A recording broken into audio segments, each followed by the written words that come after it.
Hello friends, today we are going to discuss section 2 of CRPC. It is a definition clause and it is very important from the exam's point of view. I hope you have liked the quick revision sessions of CPC and CRPC. So today we are going to begin with section 2 subclause A, which is bailable offense. Bailable offenses are those offenses which are shown as bailable in the first schedule. Now you will ask me, where is first schedule?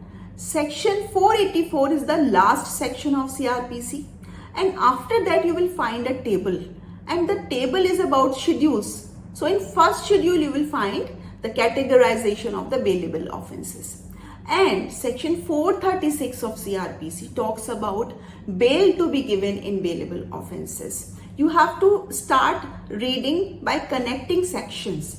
So section 2A read with section 436. So 436 says that whenever an offender who is accused of an offense of bailable offense comes before the magistrate shall give bail to him.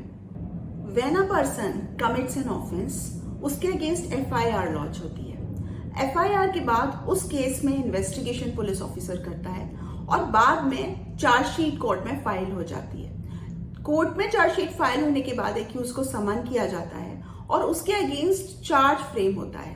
That charge is defined under section 2B of CRPC और it includes any one of the head of the charge when the charge contains more heads than one. जब एक charge होता है वो एक तरीके के paper में अलग अलग हेड्स में, जैसे if the accused has committed an offense of section 323, 504 and 506 of IPC, so any one head of the charge will be called a charge only. Cognizable case is a case in which the police officer can arrest the accused even without warrant. It is defined under section 2 subclause C of CRPC, and opposite to it, non-cognizable offenses. They are defined under section 2 subclause L of CRPC. 2C and 2L. CL. ठीक है? चंद्रलता. तो चंद्र is cognizable offense, Lata is non-cognizable offense, and non-cognizable offense is that offense in which the police officer cannot arrest the accused without warrant. अगर किसी case में FIR launch हो, investigation हो और बाद में निकल के आए कि ये तो नॉन कॉग्निजेबल केस निकला, तो वो पुलिस ऑफिसर जिसने कि इस केस में इन्वेस्टिगेशन की थी, he will be called a complainant, और ये जो नॉन कॉग्निजेबल केस की रिपोर्ट होगी that will be called a complaint. So complaint is defined under section 2 subclause D of CRPC. और इसके साथ साथ कोई भी प्राइवेट पर्सन भी मैजिस्ट्रेट के सामने किसी ऑफेंस की ओरल या रिटन शिकायत लेकर के जाता है तो उसको भी हम कंप्लेंट ही कहेंगे. अगर किसी केस में ट्रायल चल रहा हो और विटनेसेस का एग्जामिनेशन हो रहा हो, उस विटनेस से कोई क्रॉस एग्जामिनेशन में क्वेश्चन पूछा जाएगा, तो क्या उसको ये कहा जाएगा कि ये इंक्वायरी हो रही है? Answer is given in section 2G inquiry of CRPC, और ये कहता है inquiry means any other inquiry other than trial, और इसको दो ही लोग कंडक्ट करा सकते हैं, कोर्ट और मैजिस्ट्रेट. ऐसा माना जाता है कि जनरल पार्लेंस में investigation term is directly associated to police officer. क्या कोई और पर्सन भी इन्वेस्टिगेशन कर सकता है? Answer is given in section 2H of CRPC and it talks about any person who is authorized by magistrate. वो भी इन्वेस्टिगेशन कर सकता है, और पर्पस क्या दिया हुआ है इन्वेस्टिगेशन का?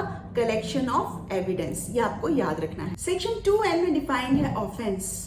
ऑफेंस का मतलब केवल कोई ओवर्ट एक्ट ही नहीं है, इसका मतलब कोई ओमिशन भी है जिसको कि एक्ट ने कहा है कि आपको ऐसा नहीं करना चाहिए और आपने वो काम कर दिया. That is also an offence as per section 2 subclause N.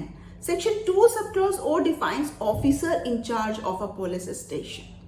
Section 2P में डिफाइंड है प्लेस, और प्लेस का फॉर्मूला है याद करने का HBT_V².